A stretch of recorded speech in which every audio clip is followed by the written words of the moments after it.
Okay, so this is Powers of X, and so by the way, I didn't put any videos up for a couple of days. I didn't have any other comics. I am going to do more stuff on this channel, so just be patient, stay tuned. There's more stuff coming. I've been thinking about trying some new things on here. There'll be some new stuff coming real soon, but I am going to keep doing the comic book reviews, so don't worry about that. It just, some weeks are slow, some weeks aren't, you know.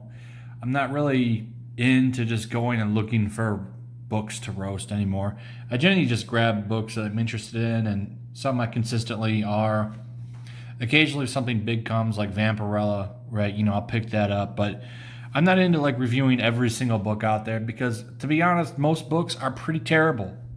Most comic books are pretty terrible nowadays. That's just a fact.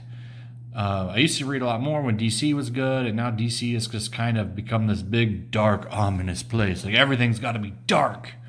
It's just, I'm not interested in it. You're the Villain looks okay, I guess. I'm just not interested. It's like, I'm just tired of everything being so dark. That's supposed to be like Marvel's thing, but whatever. Maybe their sales are picking up. I don't know. I mean, the Hulk is only selling more than Batman right now. What does that tell you? So anyway, Powers of X, this is the next issue. So there's going to be House of X and Powers of X, right? I think that's what they're doing. 2 series. I don't know quite what's going on here. It looks like this one takes place in the future. They start off with Charles Xavier talking to Moira McTaggart, and then it like time jumps into the future. We get a little bit of continuation from the last issue, but this one basically Xavier's little isolated nation for mutants, which I'm not going to say what that really is. You know what it is. It starts with an E, and then it ends with a state. That's basically what the mutants are living in. So, of course, it failed, and now it looks like the humans ended up merging with machines or something. You get a lot of lore. Like, basically, this woman was developed by Mr. Sinister and like a Sinister breeding grounds. It kind of looks like Sinister was working with the humans for some reason. I don't quite know what's going on. I mean, this feels like the second issue of a series, but it's under a different name, and you jumped in the future. This issue I did not like as much as the last one. This one feels like issue 4 of an ongoing series. It's like, I don't know. I didn't enjoy that. I like the ideas.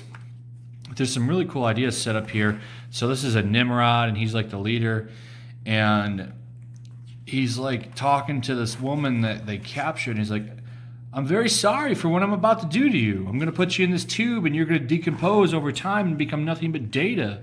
I'm sorry about this. He's a really interesting character. I'm wondering where they're going to go with him. And then it jumps forward even further in time at the end of the book. We see this. They go back to the island nation. We see Old Man Logan. You can see he's got gray hair here. An even older Magneto. And they say, we're going to take you to see the old man. And I'm guessing that's going to be Xavier. So, I don't know. It just feels like this one's so out of place. They got humans living in a zoo. Basically right here. Some interesting ideas, but this is mostly lore. Like, I feel so lost. Like, so basically they're going to tell the beginning, the middle, and the end of this mutant nation that everyone's living in. So a little bit more direction has been shown. I guess that's an interesting idea, but it's been done before. Like, we've seen how many dark, ominous futures do the X-Men live in? There's like 35 versions of it now. We're just doing another one.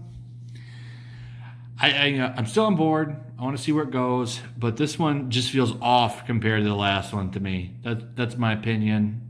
I'm hoping that it'll bounce back. We'll see where it goes.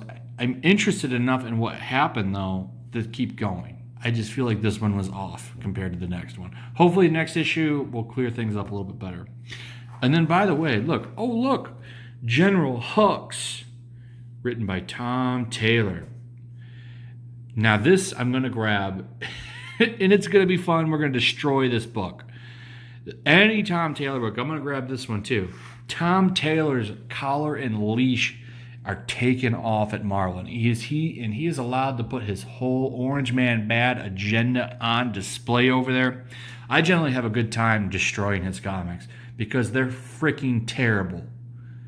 This guy is a joke. He's a clown. And actually going through his books is a good time. So I will be picking both of these up, and it'll be a good time. Next up, we're going to go through Tom Taylor's Friendly Neighborhood Spider-Man. That'll be a good time. This one, the leash is coming off of him. It'll be fun. All right, see ya.